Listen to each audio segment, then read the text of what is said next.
Graça e paz, amados e amadas, estamos em Deuteronômio, capítulo 21, e aqui vamos ver casos de homicídios ocultos. Também vamos ver a esposa que fica prisioneira de guerra, o direito do filho primogênito e como agir com o filho pervertido. Então, o primeiro caso aqui, que vai do versículo 1 ao versículo 9, fala sobre homicídios ocultos. O que vem a ser isso? Se uma pessoa fosse encontrada morta no campo e não soubesse quem a matou, os anciões, as autoridades das cidades mais próximas ali, ia medir a distância dessa pessoa morta até a cidade que ficasse mais próxima. E essa cidade que ficasse mais próxima, ela ia ficar responsável por pegar uma novilha que nunca tinha sido usada no trabalho e sobre qual nunca tinha colocado jugo nela. E ia conduzir essa novilha para uma terra também que nunca foi arada, que também não foi semeada, e nessa terra deveria ter um ribeiro de água corrente. E o que se ia fazer ali? Ia o quê? Quebrar o pescoço da novilha. E aí, dessa forma, o que se ia fazer? As autoridades da cidade mais próxima, elas iam lavar as mãos sobre a novilha naquela água corrente.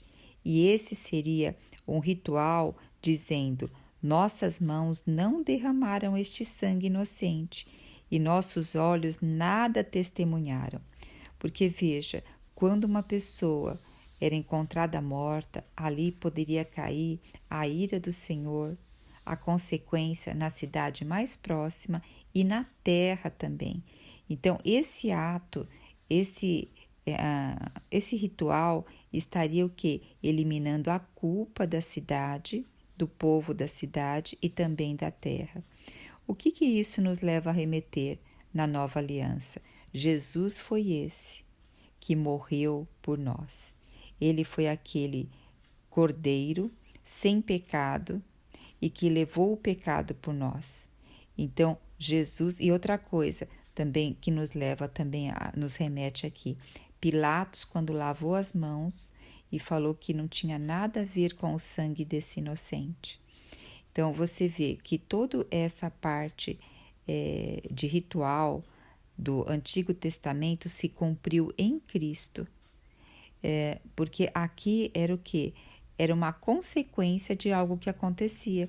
Encontrado uma pessoa morta num campo, não sabendo quem a matou, a culpa ia cair naquela cidade mais próxima. E para que a culpa fosse expiada dessa cidade mais próxima, tinha que haver o quê? A morte dessa novilha, e as autoridades daquela cidade lavariam as suas mãos, dizendo que estavam inocentes sobre o sangue daquela pessoa morta. Então, hoje o Senhor também nos chama para a gente olhar para Ele e para a gente, por meio de Cristo, nos tornarmos justos. Sabia que nós somos justos? Mas sabe como? Pelo sangue de Cristo. Não porque tem em nós a justiça, porque nós somos bonzinhos, nós não pecamos. Mas quando nós aceitamos o sangue de Cristo, nós somos considerados justos e aí nós podemos ter livre acesso ao Pai, que é nosso Deus.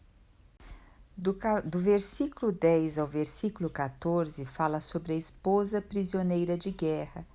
Então está dizendo aqui que quando eles saíssem à guerra, o povo de Israel saísse à guerra e ali tivesse prisioneiros e ele visse uma mulher vistosa, formosa, e desejasse tomar ele por esposa, teria que ter um procedimento. Só fazendo uma ressalva aqui. Essas mulheres que eles poderiam pegar como esposa não seriam mulheres ali cananeias, seriam outros povos que estariam fora de Canaã, que eles tivessem guerra, e aí desses povos sim, eles poderiam escolher mulheres para serem suas esposas. Porque geralmente o que se fazia, matava todos os homens e se mantinha as mulheres e as crianças. Então eles poderiam pegar uma dessas mulheres para ser sua esposa. Só que eles deveriam ter um procedimento antes. deveriam levar ela para a casa deles. Essa mulher, ela rasparia a cabeça e cortaria suas unhas como um sinal de lamento pelos seus entes queridos que ela perdeu, e ela retiraria a veste dela e se banharia e tomaria e ficaria como hóspede na casa desse homem durante um mês completo. Ela poderia estar pranteando a morte dos seus pais. Depois desse período de luto, ela poderia ser desposada por esse homem. Então também era um momento dela também estar sem os cabelos, era um momento também dele ver realmente se ele tinha realmente atração por ela. Agora, se depois de casado passasse um tempo e ele não se sentisse feliz com ela, ele poderia dar liberdade a ela, não poderia fazê-la de escrava e nem vendê-la tão pouco e para ganhar recursos com isso, porque já havia humilhado ela no sentido dela ter perdido a virgindade. Porém, se ela continuasse na terra onde ela estava, ela não encontraria também nenhum homem para se casar, porque todos os homens morreram devido à guerra. Então, essa era uma forma ainda considerada misericordiosa para tratar a mulher dentro de uma comunidade que todos os homens foram mortos devido à guerra. O versículo 15 até o 17 vai falar sobre o direito do filho primogênito.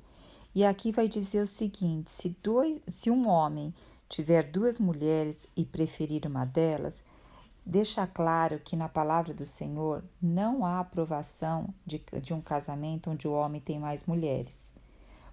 Contudo, é permitido, assim como o divórcio foi permitido pela dureza do coração do homem.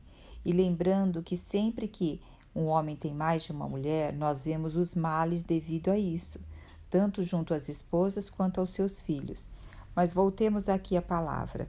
Então, quando o homem tiver duas mulheres e preferir uma delas, e a que der filho primeiro para ele for a mulher que ele não tem tanta preferência, esse filho deverá ser considerado filho primogênito, porque o filho primogênito é muito importante para o povo israelita, porque é considerado as primícias e o vigor do homem. E para esse filho primogênito é dado porção dobrada de herança. Então vamos supor, se tivesse 5 filhos homens, então ia dividir a herança por 5 pedaços. Só que não ia dividir a herança por 5 pedaços, desculpa, ia dividir por 6, porque o primogênito ia ganhar 2 porções. Além do primogênito ganhar 2 porções, ele também ganharia a responsabilidade que o pai tinha para com aquele clã, aquela tribo. É igual quando tem um rei, o filho primogênito do rei que assume depois o reinado. E hoje nós temos Jesus como o filho primogênito de Deus, aquele por qual o Senhor, o seu filho ali, o seu filho primogênito, ainda é seu filho único e amado, que ele deu por nós. E por meio dele nós nos tornamos todos filhos de Deus. Jesus recebeu a porção dobrada, inclusive o que? Recebeu a porção dobrada do que estava sobre nós, a maldição que estava sobre nós foi para ele, para que por meio disso nós pudéssemos hoje também sermos filhos de Deus. Agora, a partir do versículo 18, vai falar sobre como agir com filhos pervertidos, rebeldes, devasso. Então, veja só, se em uma família houvesse um filho rebelde, indócil, contumaz, se fosse uma pessoa persistente no erro, nos maus caminhos, então o pai e a mãe, e ele não desse ouvido ao pai e à mãe, nem aos bons conselhos, e nem aceitasse nenhuma disciplina, o que o pai e a mãe deveriam fazer? Conduzir esse filho até os anciões e líderes da sua comunidade. E ali ia denunciar o filho sobre a rebeldia, sobre que era uma pessoa devassa, que vivia embriagado, e haveria um depoimento a esse filho. Todos da cidade, os homens da cidade, deveriam apedrejá-lo até a morte. Então, dessa forma, e vai eliminar o mal no meio do povo, no meio do povo de Israel. E dessa forma também, todos os outros filhos iam ficar temerosos quanto às suas condutas. Nos assusta um pouco isso, né? Mas o que o Senhor aqui está preservando? O quê? Que não haja o mal na terra.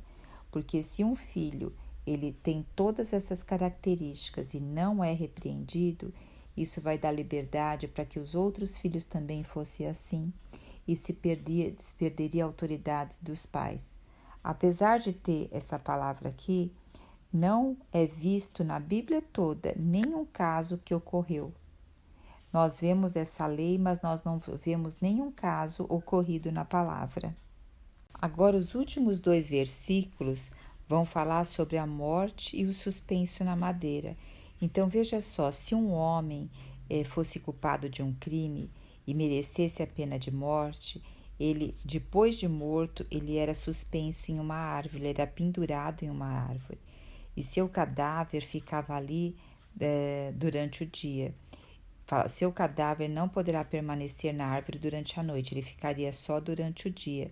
Porque se ele ficasse durante a noite, ele também tornaria a terra impura.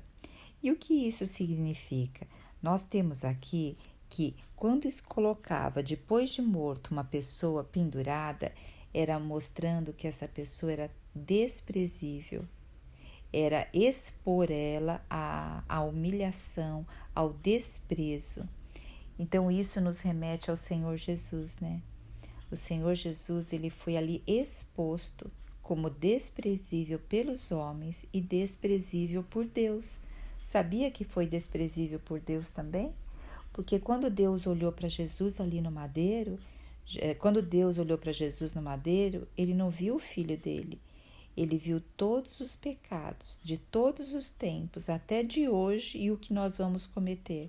Ele viu tudo ali em Cristo.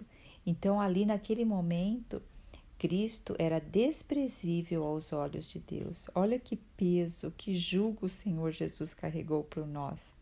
Mas hoje nós desfrutamos da graça, desse momento que nós podemos nos achegar a Deus por meio de Jesus Cristo. Mas lembre, nós estamos no momento que quando a gente busca, a gente acha o Senhor. Mas o tempo da graça também vai passar. Então vamos aproveitar esse tempo, desfrutar do Senhor.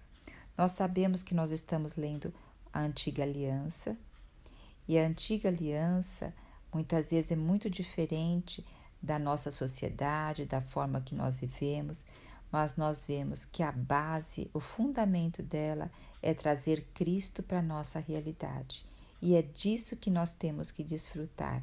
Aleluia! Jesus Cristo é o nosso Senhor.